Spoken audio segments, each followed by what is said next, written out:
By now, many of you will have seen that US Soccer signed their new media rights deal with WarnerMedia, which has its sports coverage anchored by Turner. So, right now we're joined by Christopher Harris and Kartik Krishnaiyer. We're going to break down the deal and what it means going forward for US Soccer. So, Chris, I'm going to start with you. You were one of the first ones to know about the deal. Can you just kind of give everybody a brief rundown of what it means and kind of the ins and outs of the deal for US Soccer? Sure, definitely. And probably Kartik can go into a little bit more detail too. But essentially, the deal that we have in place right now was from 2015 to 2022. So this is the final year of the deal with Fox Sports, Univision, and ESPN for rights to the US men's national team games, US women's national team games, as well as Major League Soccer.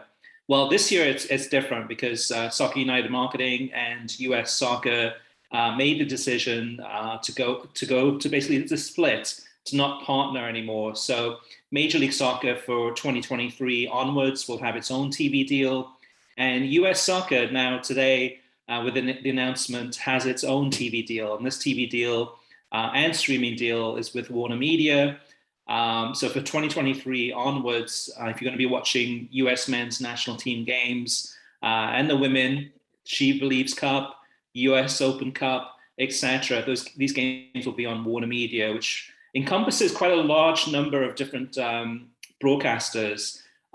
Turner Sports as kind of the sports side of things, but TNT, TBS. On the streaming side, you have HBO Max. You also have Bleacher Report, and also in the works right now too, which should be finalized by April, is the merger between WarnerMedia, which is owned by AT&T, and Discovery. And Discovery brings its own streaming service called Discovery Plus, which is a paid streaming service. And Discovery has a whole arsenal of its own TV properties too. So this mega merger and the timing of this deal is perfect for US Soccer from 2023 onwards. Kartik, what are your initial reactions to this deal between WarnerMedia and US Soccer? Yeah, I think it's great that U.S. Soccer's broken out on their own. They've identified a partner that they believe will best exemplify their values and also, in reality, give them maybe more dedicated coverage than the bundle with MLS via Soccer United Marketing has done for years, which has put them on Fox and ESPN now for the better part of the last 2 decades. There was a 3-year period where they were not on Fox, and they've been on ESPN the whole period, but a 3-year period where they were on NBC instead of Fox when Soccer United Marketing did an MLS deal with NBC and ESPN for that series of years rather than with ESPN and Fox. I think Turner or WarnerMedia brings a wealth of experience. There was real concern among many fans about the clunkiness, and I think we would all agree the poor coverage of UEFA Champions League that we saw on TNT and on Bleacher Report Live, BR Live for many years. But the Discovery merger, with which Chris mentioned, I think is very, very important in this picture, because Discovery, this may not be known to American audiences, but Discovery has a long history of broadcasting soccer in Europe on their various channels with their various properties in Europe. They also, by the way, Discovery also, their founding family, the Hendrick family, also have been very involved in soccer in this country in terms of on the financial side, ownership side. And Turner also broadcast the Women's Soccer League, which the Hendrick family, Discovery, were owners in many years ago. So there are some synergies here. And I think for me, the most important thing is I think the dedicated coverage. We have seen too often, as much as we all love ESPN's coverage, and I think most of us tend to agree, ESPN, their entire package and how they cover soccer, the production levels, the personalities, the format is probably the best in the U.S. media landscape. But in terms of U.S. men's and national teams, men's and women's national teams specifically, they have shoehorned matches in between other sports. They have not given complete pregame coverage. They've aired matches at odd time slots, right? And it felt like a leftover property for them, quite frankly. And in terms of Fox, I think there's a lot of just general angst about the way Fox covers soccer among fans. So that, in addition to, I need to mention the U.S. Open Cup is part of this deal that has been made with WarnerMedia. That's really exciting for a lot of us who are advocates for that tournament, have been involved in lower division soccer, getting a broadcast partner that very likely will air those matches in a more aggressive fashion and promote those matches in a more progressive fashion than ESPN has and previous rights holders, Gold TV, et cetera. Chris, we talked previously about when the Premier League signed their rights with NBC that Major League Soccer was going to be the next major rights deal, but here we are talking about U.S. Soccer has their next media rights deal. So is there any kind of concern that this raises for Major League Soccer, or anything that MLS President Don Garber can kind of take away from this, or any kind of implications for Major League Soccer out of this? Yeah, it's a good question because it's interesting that US Soccer gets their deal done before Major League Soccer. And in many ways, in a lot of people's minds, myself included too, is that MLS and US Soccer joined at the hip. It's hard not to think about MLS when you think about US Soccer and vice versa. So in some ways, I mean, this deal is a lot less complicated than the MLS deal. The MLS deal has so many different components in terms of everything from Leagues Cup, which is the tournament with Liga MX, as well as MLS Next Pro, as well as local rights, as well as national rights, streaming rights. It's a lot more complicated and a lot more games. And also, I think in many ways too, it's a lot more of a focus for Major League Soccer. They will want to get every single dollar out of this next TV deal. And US Soccer too, of course, they'll want to get a handsome amount of money from WarnerMedia. But for Major League Soccer, they really need to get a major deal on this one. So I think in some ways, with US Soccer getting the deal done first, is not a negative at all for MLS. If anything, it's just that the deal is simpler on the US Soccer side. But it does give us an interesting dilemma as far as WarnerMedia. Does this mean WarnerMedia is now going to get the Major League Soccer rights, or the majority of those rights too? But then again, they're missing that Spanish language component too, which is such a huge, important piece of the puzzle.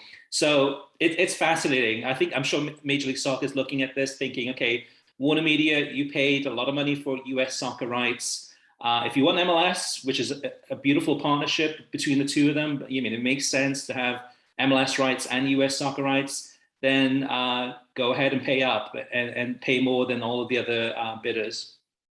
Kartik, you had the opportunity to talk to U.S. Soccer President Cindy Parlow-Cone, and she said that she wanted a broader vision for U.S. Soccer with this upcoming media rights deal, and now that we know that it is WarnerMedia, how does that kind of broaden U.S. Soccer's ambitions, and what can they do? You guys already talked about the wealth of streaming options, and obviously the two channels that WarnerMedia has with TNT and TBS. So what kind of doors does this open for U.S. Soccer?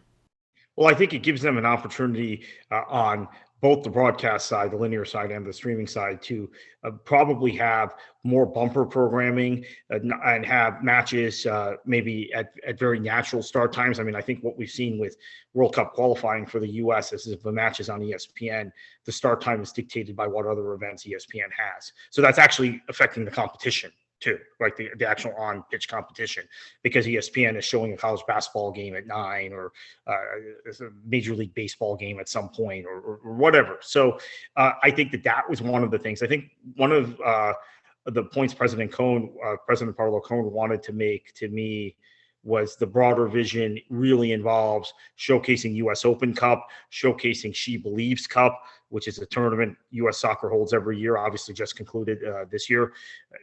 Showcasing some of the youth national teams and maybe some of the youth competitions which the U.S. is involved in or sponsors. So it's beyond just the very generic, basic way we think of USSF rights or the USSF, which is the men's and women's national teams.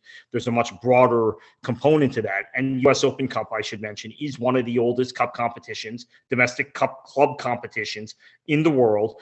And by bundling those rights with the men's and women's national teams for Turner and for WarnerMedia, you have the potential of Turner Sports showing any number of club matches during the course of the year. The U.S. Open Cup runs from March until September, so that gives them some additional programming and gave U.S. Soccer, I think, more of a attractive package, more inducement for potential media partners, and WarnerMedia have signed up on the list. And it's kind of a strange thing, just as we reflect that the U.S. Open Cup had been split off from U.S. Soccer rights or from Soccer United Marketing's bundle with MLS in the past. And we've seen that tournament float around from Gold TV to, I want to say it was maybe on beIN at one point, maybe not, but it's floated around ESPN Plus now, but it's never had a stable broadcast partner or been attached to the greater, broader vision for U.S. soccer and the potential promotion that comes with that. But Kyle also, and Kartik too, it's important to point out here, though, too, that for these games, this package that WarnerMedia has signed with US Soccer, a lot of these games are friendlies. A lot of these games are not going to be World Cup qualifiers going into the 2026 World Cup because although it's not official yet, I mean, the US is going to be, obviously one of the hosts, but automatically qualified. So that's the challenge that US Soccer has and WarnerMedia has, is how do you create a lot of excitement around friendlies? And from sources that both Kartik and I have, we understand that US Soccer is considering 2025 having a kind of a national team competition hosted in the US, probably picking some of the top countries from around the world to go ahead and come to the US, play a summer tournament. That'll be interesting, but again, too, it's relatively meaningless. That's the struggle I think that US Soccer and WarnerMedia has. The women's games seem to do well at the friendlies anyway, but from the US men's side, I think it's really important that they get some really tough competition that they play against to make those games feel more meaningful. Now, how does this tie into the World Cup? If this is an exclusive deal, Chris, for U.S. Soccer with WarnerMedia, but obviously Fox has the World Cup rights, is this just for World Cup or how does it work? Is it friendlies only? Is it everything except for the actual World Cup tournament? Just explain it to someone that is kind of new to this whole streaming and rights deals, if you could. Yeah, it's one of the reasons that we here at World Soccer Talk try to figure this all out, because it does become a lot more complicated, especially with streaming and all the different options out there. But for the World Cup rights, I mean, those will stay with Fox. So for the World Cup in 2022 and 26, they have the rights to that. For CONCACAF games, for the World Cup qualifiers, Paramount Plus and CBS Sports have the majority of those games, those qualifiers. And then for 2023 onwards, because the US is not going to be qualifying for the 2026 World Cup, then it ends up being friendlies. It ends up being, whether it's made-up tournaments that they put together, or if it's for the women's World Cup team, again, friendlies for them.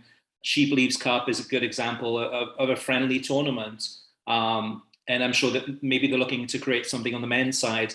And then the US Open Cup is definitely competitive. It is more meaningful to kind of the purists in soccer, but needs a lot of help, needs a lot of rejuvenation to really kind of make that more of a tournament that people would even know about, to publicize it.